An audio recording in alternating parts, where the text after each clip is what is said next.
Okay. In the interests of time,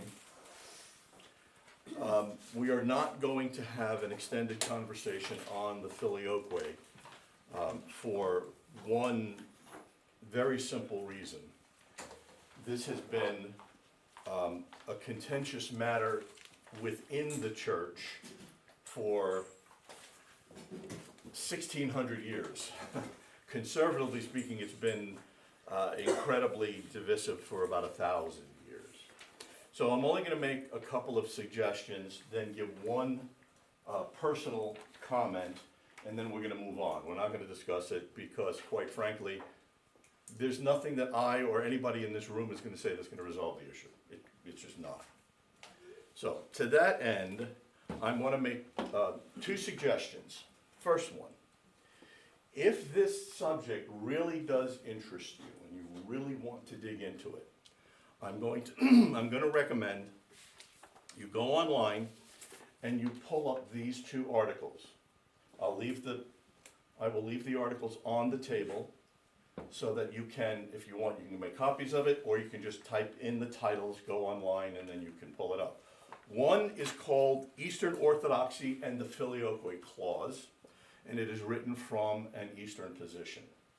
The other is called The Filioque Controversy Exposed, How One Word Divided Christianity. So we can see where he's going, and he's from the West. Okay? So that's my first suggestion. Look at those two, let me put those here.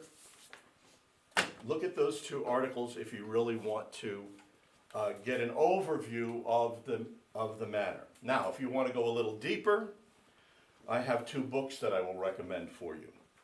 One is called On the History of the Doctrine of the Procession of the Holy Spirit. It was written by an Anglican scholar. His name is Henry Barclay Sweet. Good grief. Because I can't turn the air conditioner up. It's written by Henry Barclay Sweet, and it is the Western approach to, obviously, the procession controversy. The other one is called The Filioque, History of a Doctrinal Controversy. And I'm not even going to try and pronounce this man's name. His first name is A. His second name is Edward. And the third name looks like somebody sneezed on a Scrabble board. Sieienski. Now, that's why I said I'm not even going to try. Okay. This is written from an Eastern perspective. And what I will tell you about both of these books is that they are some of the most measured, irenic approaches to this topic that you will find. So if you really want to get into the meat of the subject, I would recommend both of these.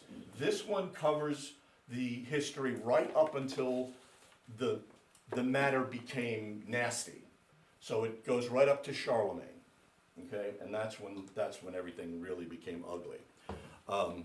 Before then, it was just a couple of brothers fighting over what was correct.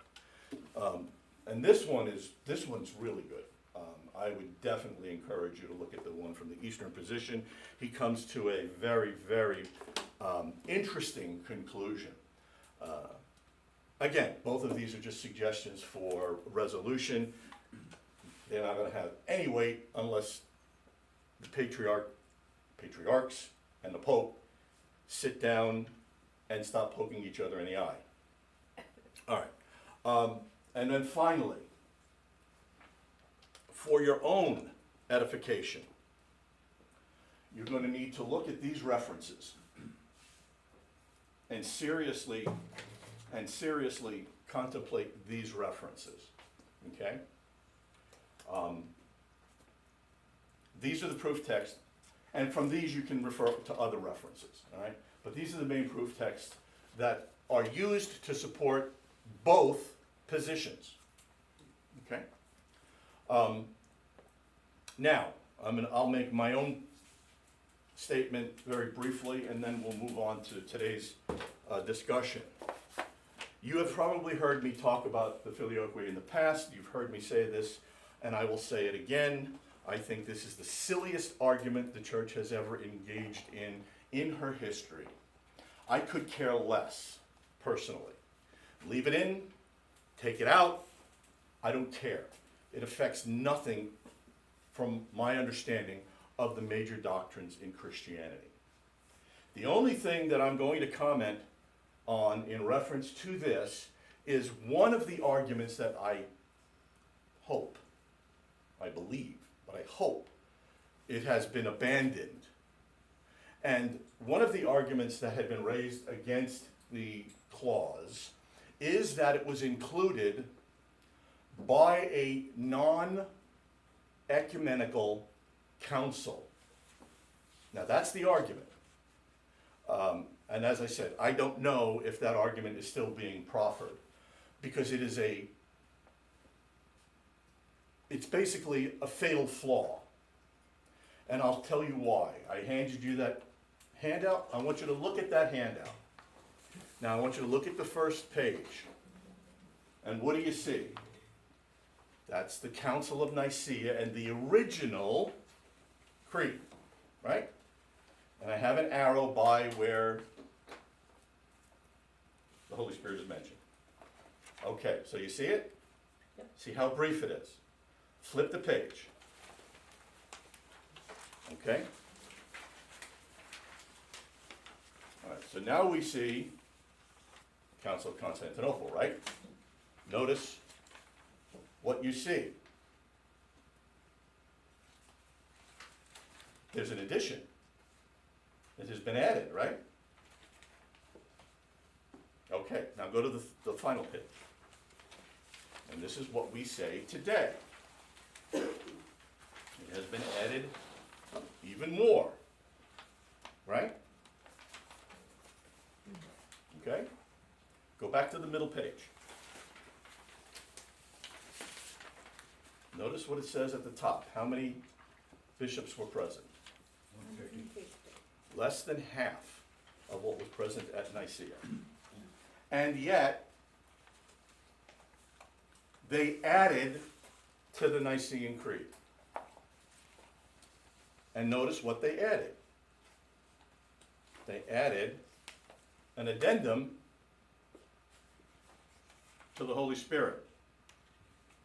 What's the problem with doing that at 381 in the Council of Constantinople?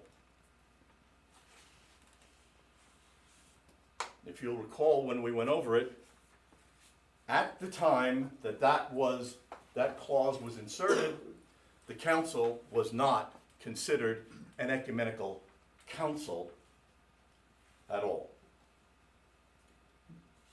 Right? But in 451, at the Council of Nicaea, almost 100 years later, it was grandfathered in. So we now have a problem with adding to creeds by what has now been determined to be an ecumenical council. So that argument is problematic on its face. But that's all I'm going to say about this. For me, the whole controversy is unfortunate. It could be resolved. Leo, I guess, has made the overture recently to try and resolve that. We'll see. We'll see if that results in anything positive. I hope it does. I hope we can stop talking about this so that I don't have to continue buying books on this to see what the latest scholarship on this is. But that's my suggestion. Look at these references. Take a look at this material if this really interests you. And I think it'll benefit you regardless of where you stand on the issue. These are some really excellent treatments of the subject. And as I said, especially this one. This one's really, it's really sharp. He does a very good job. And I said, and it's not polemical at all. There's no name calling. There's passion without being vitriolic. It's good stuff. Okay. So, enough of that. Now let's get on to, if you think that was bad, let's get on to this morning's lecture. We are this actually finishes up the Council of Ephesus, all right? So we've now concluded the discussion, because this is where it was, it really became a bone of contention within the Council of Ephesus. So we've moved on from the Council of Ephesus. Now we're going to talk about something that sets up the Council of Chalcedon. And it's called either the Second Council of Ephesus in 449 AD, or the more colorful and truly interesting description, the Robber Synod. The what? Robber Synod. R-O-B-B-E-R. Okay. As we have talked in the past, we have seen that as we move through church history, even though we have these main ecumenical synods or councils, there were hundreds of synods and councils going on. We saw that after Nicaea, after Nicaea, I mentioned, we didn't discuss them, but I mentioned, from 325 until 381, there were 7 additional synods. They were local, but there were 7 additional synods that occurred. Carthage a couple of times. And here we have the same thing. After Ephesus, after the Council of Ephesus in 431, continued dissatisfaction plagued the church. Now, if there's any one thing that we have seen in looking at the first 3, now going on the 4th councils of the early church, is that they never actually eliminated any of the problems that arose. They addressed them. They made definitive orthodox pronouncements about them. But unfortunately, they could not remove them. And this is where we are now with the Second Council of Ephesus, or the Robber Synod. Now, why is it called the Robber Synod? Pope Leo I called this particular synod, this council, because the assembly was controlled by intimidation, suppression, murder of patriarch, unjust verdicts, reinstatement of heresy, etc. And the Robber Synod, the title itself, comes from the Latin. Do you want the Latin? Well, I'm going to give it to you anyway. It comes from latrocinium, and I'll spell it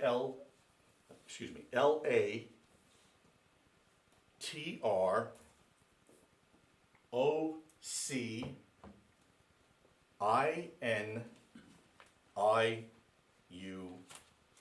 Latrocinium. If you're using proper classical Latin, it would be latrocinium.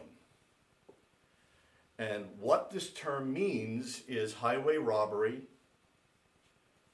brigandage, a bandit, or to be a mercenary. So now you can get the sense as to why Pope Leo called this synod that. Well, he said that there was coercion, mob violence, rather than lawful church procedure, and it was marked by all of these things. Military and mob intimidation and violence. According to history, according to the documents, this synod was presided over by the Patriarch Dioscorus, Dioscorus,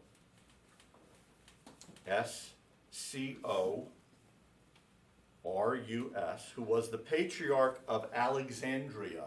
He sat in the see of Cyril. And the council, the Robber Synod, was backed by, and you will recognize these elements because we've talked about this peripherally before. It was backed by imperial soldiers and violent, fanatical monks. Imagine. Wow. No one expects the Inquisition. Bishops were physically threatened and forced at sword point, since they didn't have guns yet, to sign decrees under the threat of violence and, as some assert, under the threat of death. So this was the first thing that Leo was addressing. The second was a bit more personal to him.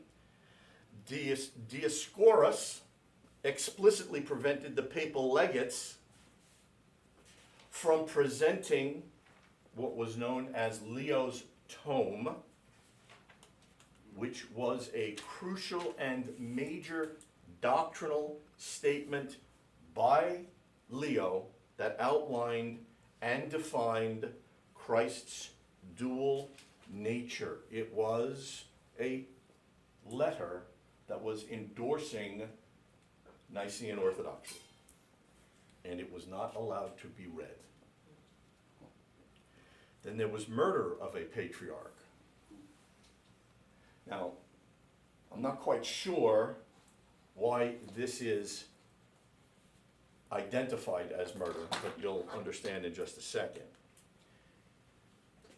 Dioscorus' primary adversary was Flavian, the Patriarch of Constantinople. And Flavian was a defender of Orthodox Christology. However, he was brutally beaten by the assembly's partisans. And after he was banished, deposed of his see, and then sent into exile, he then died. Now the assertion is he died because of the wounds. I will leave that up to the historians to argue. But he was beaten, he was exiled, he was deposed. And then there are the unjust verdicts, reinstatement of heresy, and forced acquittal. The council used this coercive environment to clear somebody we are going to see introduced today, to clear Eutyches. And that's the way his name is pronounced in Latin. In Greek. Eutyches.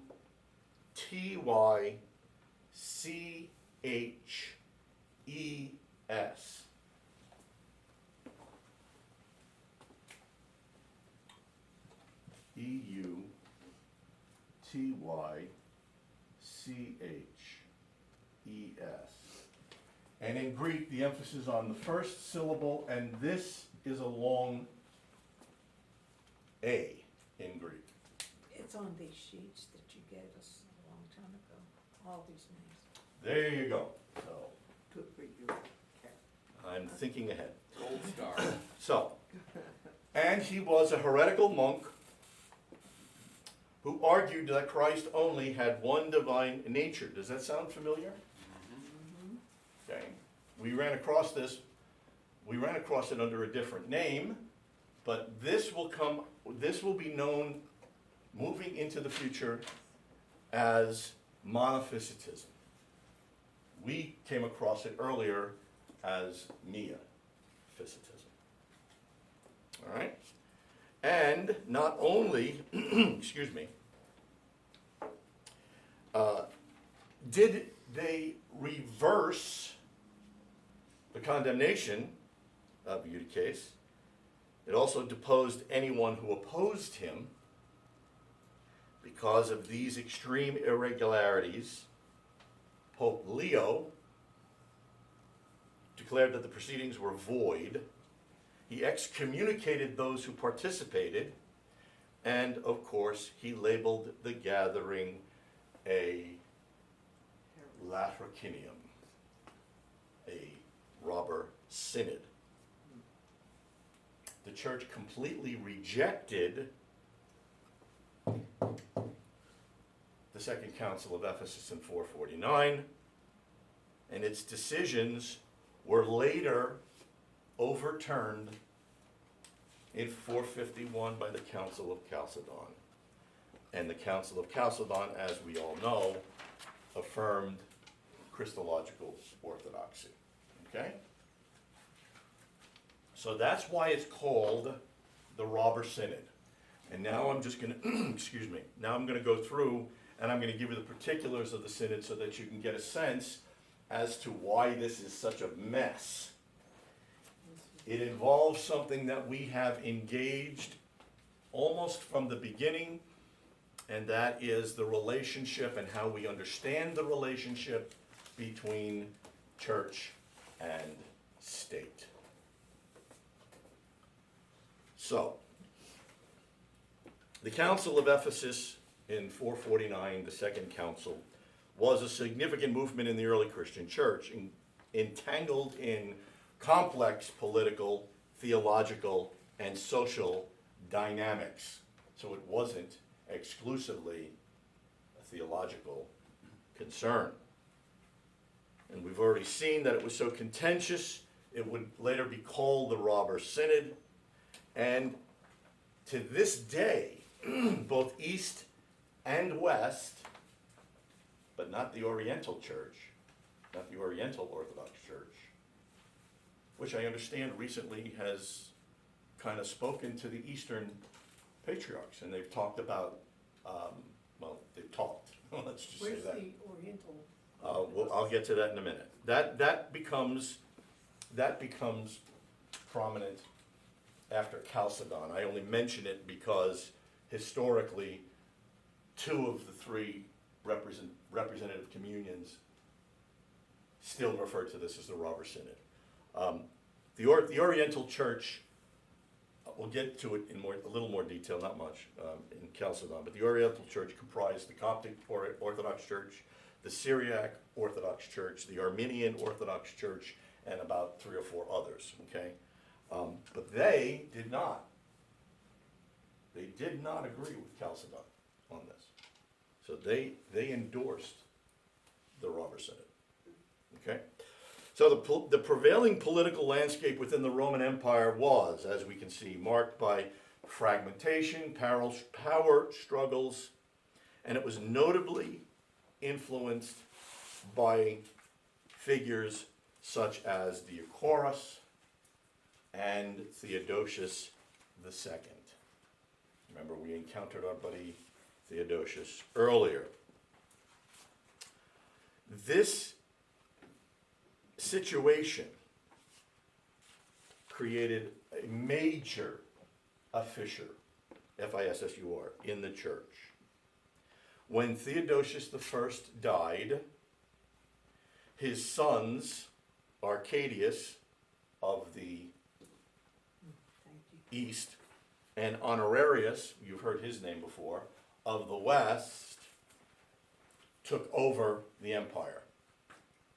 And this is what created even more consternation and more fragmentation. And it fragmented ecclesiastical authority. Bless you. Okay? And because of this, it became a breeding ground for doctrinal disputes, peaking with the contrasting allegiances to the various patriarchies, particularly between Alexandria, Constantinople, and Rome. So we're seeing now, whereas we have seen the seed placed for division between East and West, we now see that seed starting to take root. In a minute, we're going to see that Northern Africa becomes, again, a key element in this. Dioscorus was an outspoken, and that's putting it politely, proponent of Miaphysitism. you want me to put that up? Do you want me to, okay. Hang on.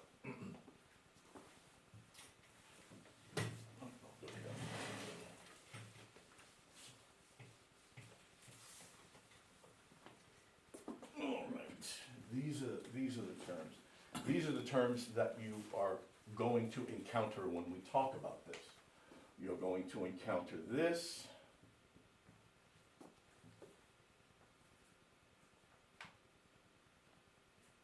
Eutychianism, or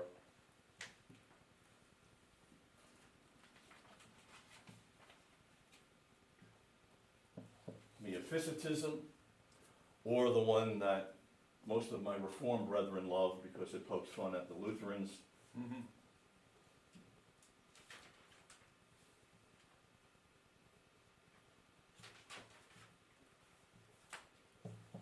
Or Monophysitism. Just as an aside that's not related to anything in particular, R.C. used to call a friend of ours his favorite Eutychian. He was a Lutheran scholar. You got one of those? I don't have one of those. You don't have a Lutheran friend? I don't have, Oh, Eutychian? Yeah. You probably do and don't know it.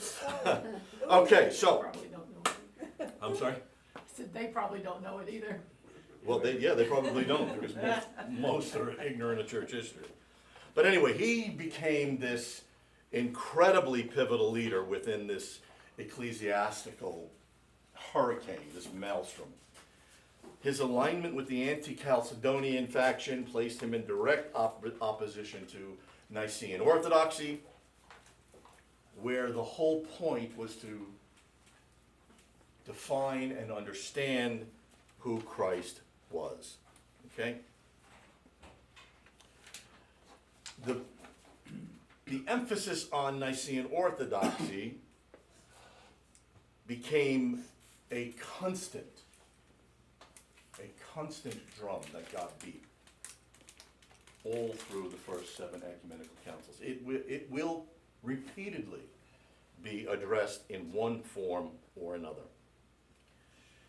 And whichever council you wind up looking at, there always seemed to be some sort of controversy that provoked contention on this issue. And it wasn't merely theological, as we've seen, okay? It was deeply rooted in authority. It was rooted in power struggles among the church leaders. The Council of Constantinople and Ephesus, while establishing the foundations for Christological debates, unfortunately produced more questions than answers. For instance, one of the people we rely upon for an accurate understanding of the hypostatic union, the two natures of Christ, the divine and the human, Cyril of Alexandria, if you will remember, he adopted a Monophysite. He adopted this position. So on the one hand, he comes out and he says, yes, Christ is divine and human, and then on the other hand, he kind of screws the pooch on this. And this, that's a military phrase. It isn't what you think. That is a military phrase, for those of you watching. Never heard it. You lie, like a Persian rug, you lie. We were the ones that came up with that, the airway. Anyway, whereas we could have ended the whole thing, Cyril kind of left the door open, and this was, and this will become, Dioscorus's fallback. I'm just saying what Cyril said. Anyway, needless to say, Dioscorus exploited this to his, well, I hate using the word, but to his benefit. And the council was steeped in even larger Christological issues, controversies over the nature of Christ. And the division can primarily be observed through the opposition between the supporters of I'll phrase it this way, between the supporters of Nicene Orthodoxy and the supporters of the Second Council of Ephesus, or Miaphysitism.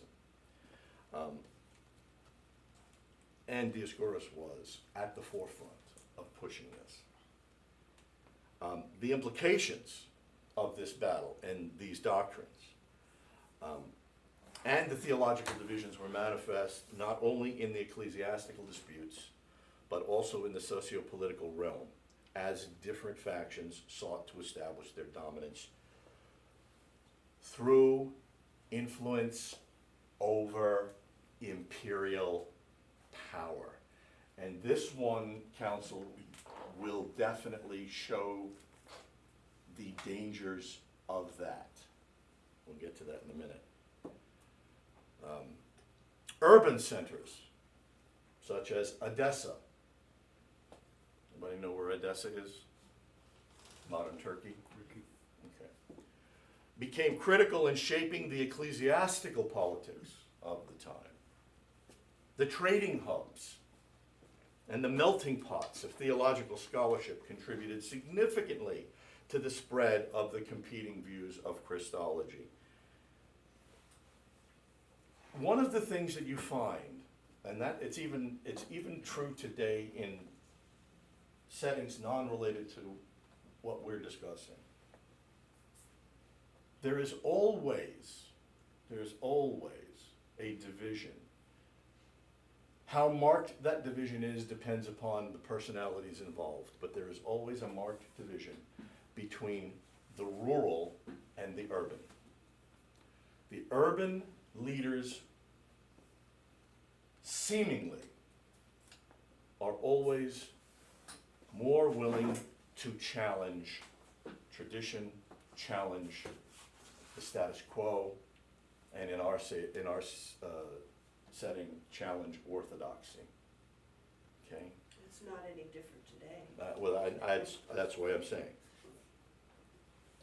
So when you elevate urban church leaders as influential players in the ongoing debates, money, status, privilege, being in an urban center, start to sway minds and hearts. Influential theologians and bishops from these urban centers often held sway in the councils. Let's set aside the violent, insane monks for just a moment.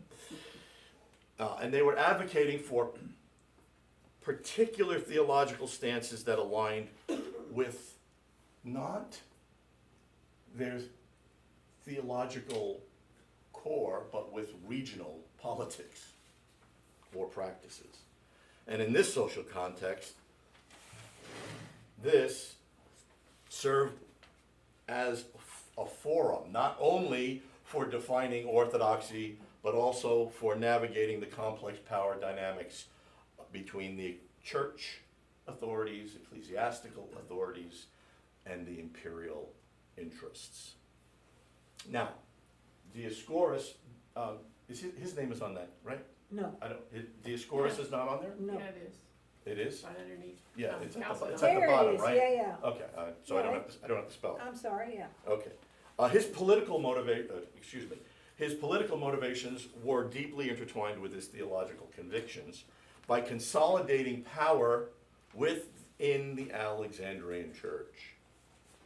He sought not only to bolster his ecclesiastical authority, but also to challenge the developing, swelling, burgeoning influence of Constantinople, particularly under the leadership of the Patriarch Flavian.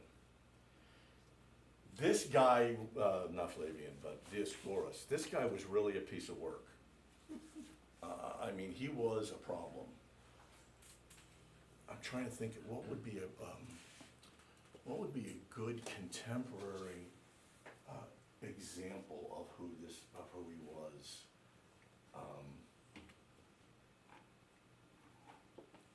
Well, this would have set some people off. He was very much like Henry Kissinger. No, even better, Chuck Colson. Before Chuck Colson became a Christian. That's the type of person Dioscorus was. Did anybody, I'm not gonna be able to repeat what it said, but does anybody know what Chuck Colson, he had a plaque behind his desk in the White House, not in the White House, but in his office, in the White House, yeah. He had a plaque above his desk. Do you know what that plaque said? I won't say it. When you got them by their heart, thank you, their hearts and minds will follow. That was before he became a Christian.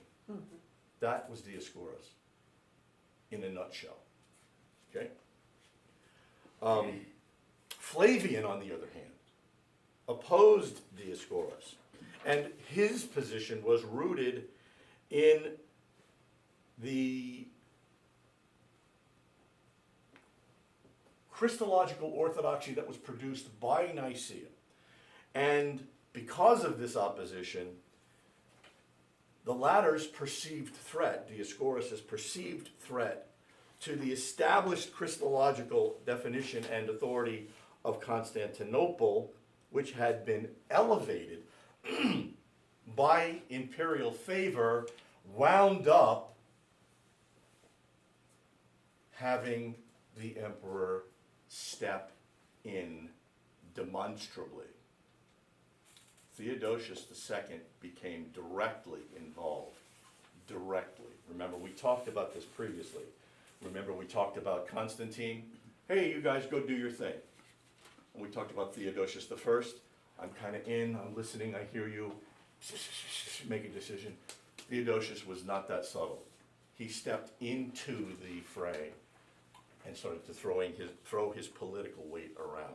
The clash between Dioscorus and Flavian became emblematic of the broader ecclesiastical, the broader church tensions at the time. Flavian championed what we would know to be Chalcedonian orthodoxy, advocating for a balanced view of the two natures of Christ. This ideological conflict was exacerbated, of course, as we have seen, by political undercurrents, as both leaders were supported by different factions within the imperial court. So even Theodosius' people were split, which further polarized the ecclesiastical landscape. It just gets worse and worse. So it was not merely a theological dispute. It was a contest for dominance over episcopal authority and the direction of Christian doctrine. Now, we're not going to be able to get to it. But I hope at some point you'll have the opportunity to kind of engage within church history, because what I've just said in relationship to church and state and imperial influence and the ecclesiastical relationship to such explodes with Charlemagne. Now, I don't have the time to go into that, but I would really encourage you to look and see what he did. Because a lot of what he did, I would dare say probably most of what he did, contributes to the vitriol of the Filioque conflict. You talk about throwing your weight around. The tensions between the churches of Alexandria and Constantinople became particularly acute in the lead up to this. And in other words, behind the scenes, there is a lot of backbiting, there's a lot of fighting, there's a lot of acrimony, with Dioscorus' actions of the Second Council of Ephesus signaling, note this, his intent to assert authority over broader Christological debates. Notice the change. Notice the attitudinal change. What did we see with the first three? We saw men of good faith, disagreeing, but men of good faith, trying to come to grips with complex theological issues that were communicated to us through Scripture, passed on to them to bring to bear the Holy Spirit's wisdom on this. With Dioscorus, you have an entirely different animal. We could say, and I have said, that you give Nestorius the benefit of the doubt. You give Origen the benefit of the doubt for what they were trying to do. Their motives, and I doubt that I have a historian that would disagree with me, their motives were pure and legitimate. They saw an issue and they were trying to bring to bear all of their scholarship and knowledge to resolve the issue. This guy was a power-hungry fool. And he created a lot of problems. The ecclesiastical authority claimed by Dioscorus was as contentious as you possibly could imagine, as he called upon regional patriarchs. Imagine this. He called upon regional patriarchs to align with him against Flavian. Hey guys, I got this little thing going on and I need you to side with me. Okay, well, what's the argument? No argument, just side with me. This is about control, power, and politics. Conflicts erupted during the council's proceedings, as representatives from both factions sought to secure their doctrinal positions. So we're not talking about heated, passionate theological discussions. We're talking about vituperative threats. I'm going to get ahead of myself, but I'm going to say this. There were allegations that bishops were forced to sign the decretals, the decrees, for fear of death. Now, those were later recanted, but there was, as we saw, violence. I mean, Flavian got the snot beat out of him. So the polemical rhetoric deployed by Dioscorus and his supporters served to and was intended to vilify Flavian's position as heterodox, deepening the schism within the church. And a number of those attending the council, I just said that, okay, alleged that if they didn't go along, he was going to have them killed. They later recanted. In parallel to these theological and political conflicts, now we've got the social dynamics to come into play. And we often forget how important the culture and the society was at the time. Emperors still needed the support of their people. Various factions within the church, including regional bishops and clerical supporters, aligned themselves based on the complex interplay of doctrine, location, and that word that drives me crazy, expediency. Political expediency. The church was experiencing a fractious period between the East and the West. We already saw this. We saw that little crack in the dike had already started between the East and the West. Remember what we talked about when I said there was the battle between North Africa and Antioch. That was all the way back to Nicaea.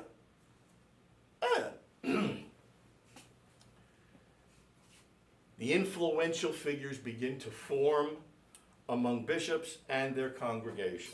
Influential figures begin to form alliances that transcended simple theological alignments, being motivated by the broader social and cultural factors, including local traditions and the influence of imperial politics. I keep mentioning Theodosius surreptitiously, but when I say imperial politics, I'm talking about him. The alignment of factions thus became an influential factor in the outcomes of all of these ecclesiastical meetings, all of the sessions of the Council of Ephesus. The mobilization of support for Dioscorus among fellow bishops from Egypt and Syria, this comes into significant play when we start talking about Eutyches. The influence of the Egyptian and the Syrian bishops. And it illustrated the use of social networks to reinforce a theological position. Note, not the strength of the argument, numbers. social influence and power. Conversely, Flavian, while backed by some prominent figures in the West, most notably Pope Leo, faced challenges in rallying support within a fragmented ecclesiastical framework. Imagine the man advocating Trinitarian orthodoxy, Nicene orthodoxy, is having a hard time finding supporters in the battle in Ephesus. And this factualization ultimately played a role in determining the outcomes of the Second Council of Ephesus. And it underscored how interactions between politics, theology, and society shaped early Christian decision-making and authority structures. When we look back from our position 2,000 years, and we look at the early church, and we see this council said this council said this council said the other thing, we have this tendency of creating a Pollyannic understanding of what was going on. Men of God got together, put down idiots, and now we have this wonderful church. It was a bit more complicated than that. And I'm going to say this in reference to any other Bible study you ever decide to recommend in the future.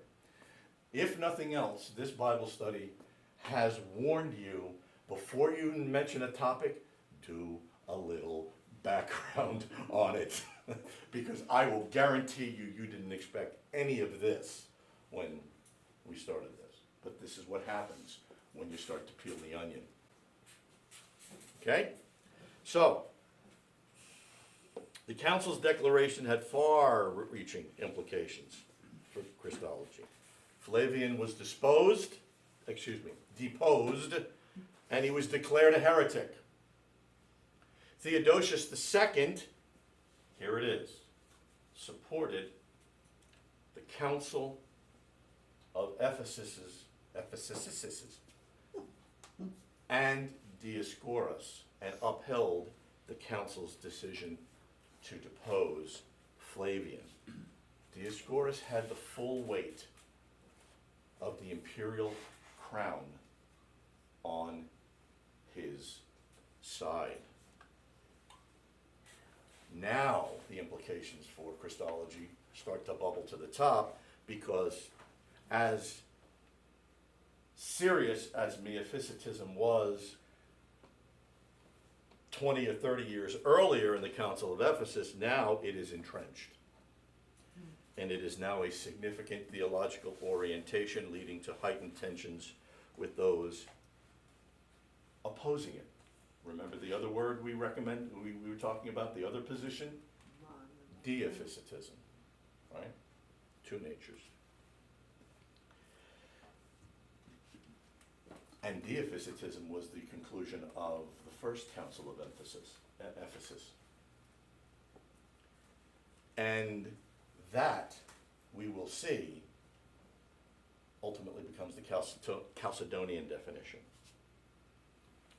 But at this point, Miaphysitism becomes the church's view, and schism became entrenched because of the Council of Ephesus, and it foreshadowed future conflicts and would influence subsequent councils, particularly the one we're going to look at next week.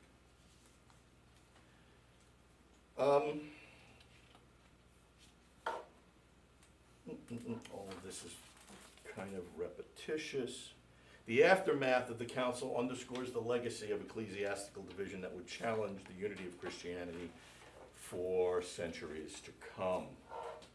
The animosities cultivated during this period would crystallize not only into formalized doctrinal divisions, but it wound up separating ecclesiastical identities. It was here that the beginning of the division between the Eastern and Oriental churches began. That was redundant, but it was here where that started, and in Chalcedon it will be ossified, where the Oriental churches after Chalcedon rejected Chalcedon and supported Dioscorus and Miaphysitism. Furthermore, the contentious nature of the council highlighted, I'm repeating myself, highlighted the emphasis between politics and theology. The vast majority of native Christians, here's what I was talking about earlier, of northeastern Africa remained faithful to Dioscorus. And they formed what is today the Coptic Orthodox Patriarchy of Alexandria. And we're going to come up with a few other names, Severus, Proterius, when we get to Chalcedon. And they supported and formed the Greek Orthodox Patriarchy of Alexandria. So even within the Great Eastern Church, there was a problem caused by this man and this view. Now enter Eutyches, our boy. He was an Archimandrite.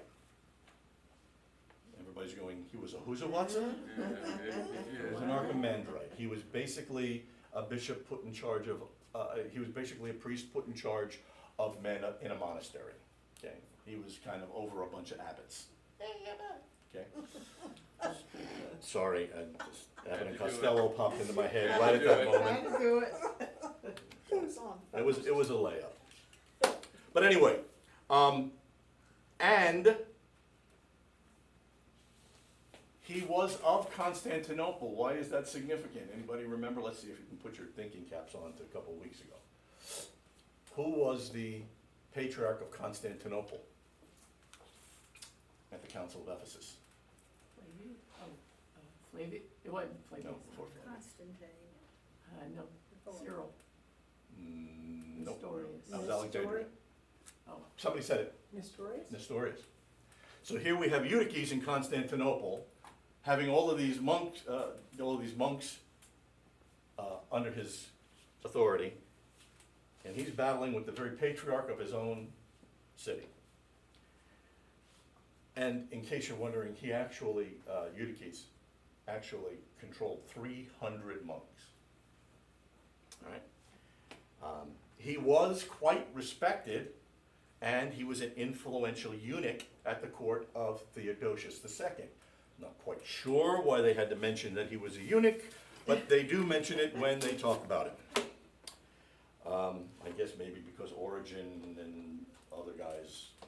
Well, that was often politically important too, the eunuchs. Didn't they have a political? Yeah, they had a lot of influence. That's what I'm Yeah. saying. I mean, here's a perfect example. So he first comes into the picture at the Council of Ephesus in 431 for his vehement opposition to Nestorius. And when I say vehement, I mean he was brutal. He was condemned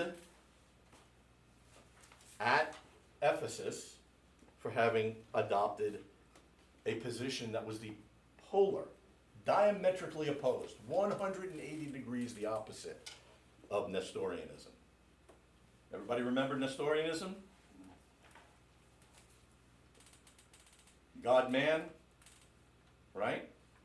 So we have the God-man in one person. Nestorius said, yes, but we have two natures. So that creates a problem. Now we have Eutyches saying, no, no, no, we have the God-man and one nature. So, these two guys are going at it hammer and tong. Nestorius was so obstreperous in his defense of his position that he ticked off the daughter, he ticked off the daughter of Theodosius II, Pulcheria, Pulcheria, Anybody know what the word pulchritude means? Rotting? No. it means beauty, doesn't it? Pulchritude? No. Mm-mm.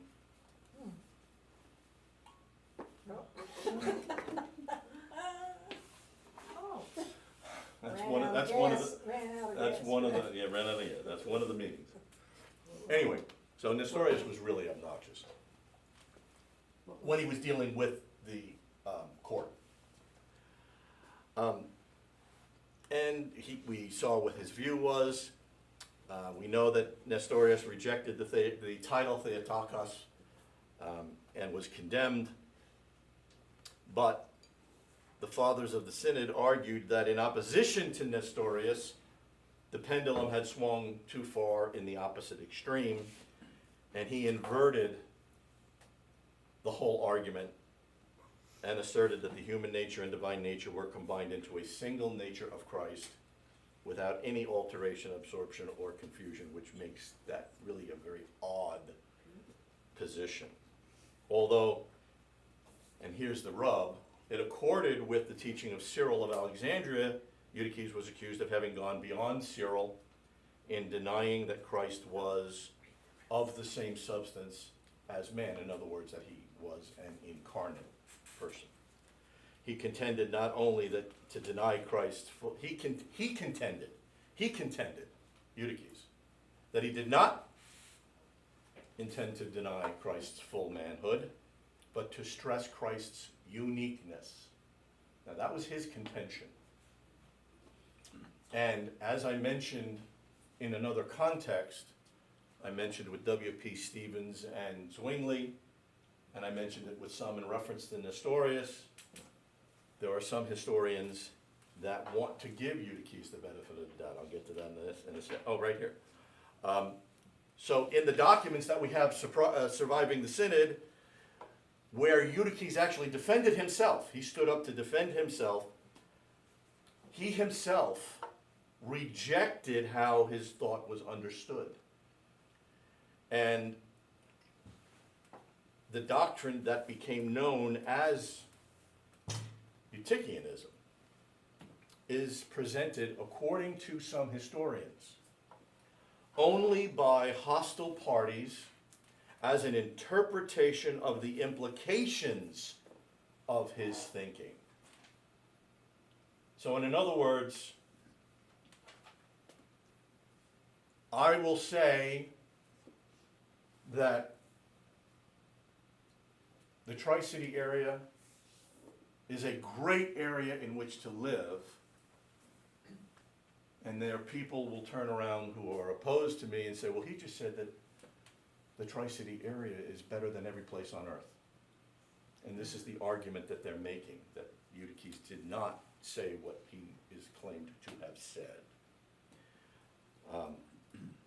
In an overview, two historians, I'll give you their names, Patrick Gray and George Bevan, said what Eutyches himself said, the actual words of Eutyches, give us no reason to see him as having anything other than a vigorous, and having been a vigorous champion of the Cyrillian position, or of Cyril's position. So their argument is, when you look at the documents left to us by the Synod, and you read them in context, you look at what Eutyches was saying, there's nothing that he said that would lead us to believe that he was a Monophysite.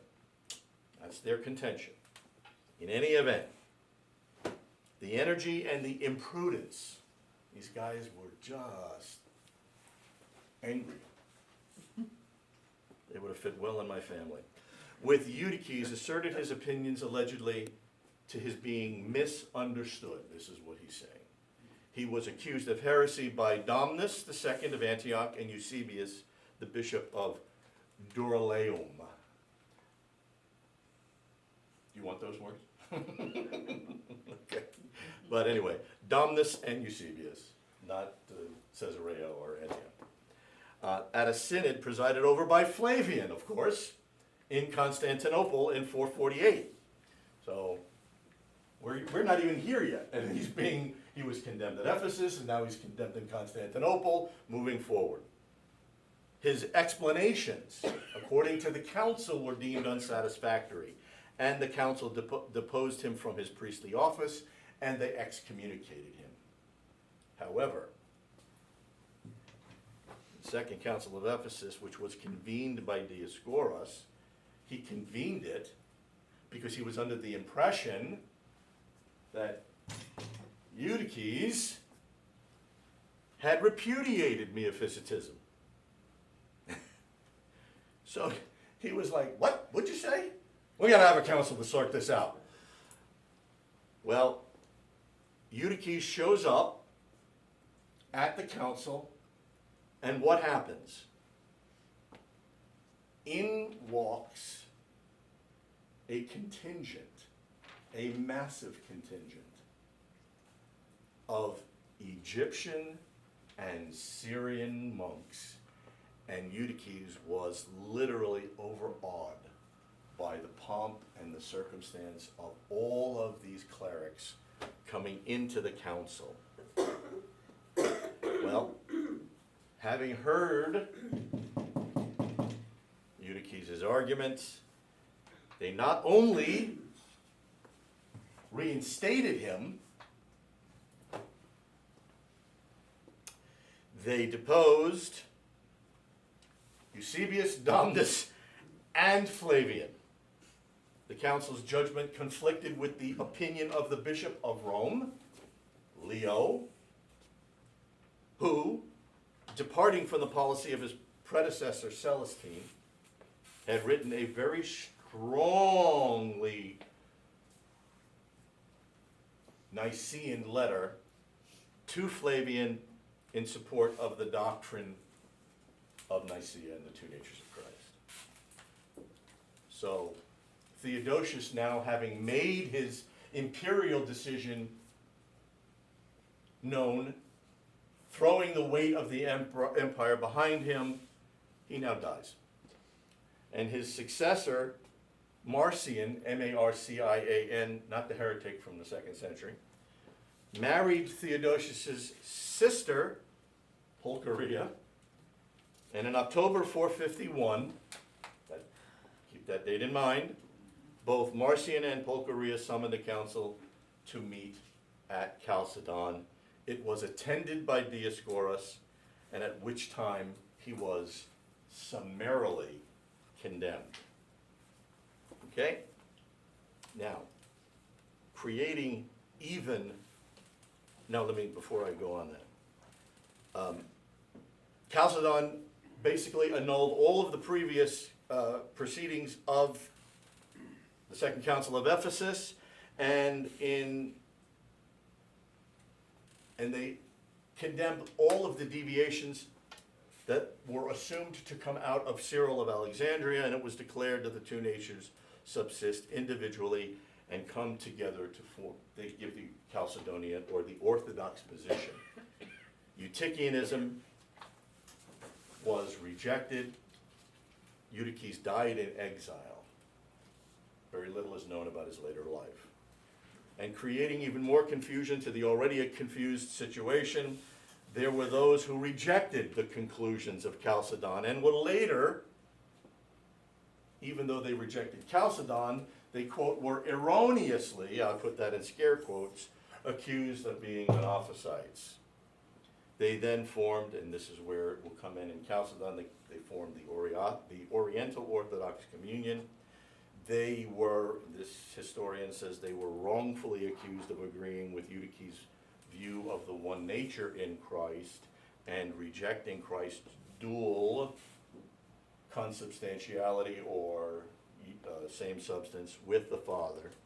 However, the Oriental Orthodox churches use the term, and this is where you get into difficulty if you're not precise with your language. The Oriental churches use the term Miaphysitism. And I will tell you as a philosopher and a theologian, I am willing to give you the benefit of the doubt, but if you keep using questionable theological terms that have established theological and philosophical meanings, you're going to get yourself into trouble, and you're going to lose goodwill. And this is why language, and we see it today, is so important. So they use the term, but they explicitly reject eutyches. And they say that the term that they're using comes directly from Cyril. The fathers of Constantinople, the one that Flavian called in 448, argued that in opposition to this, Eutyches had inverted the assertion and come to the opposite extreme, etc. We know what he winds up with, and they say that this will lead to what must be decided at Chalcedon, that Christ was without alteration, absorption, confusion, or division.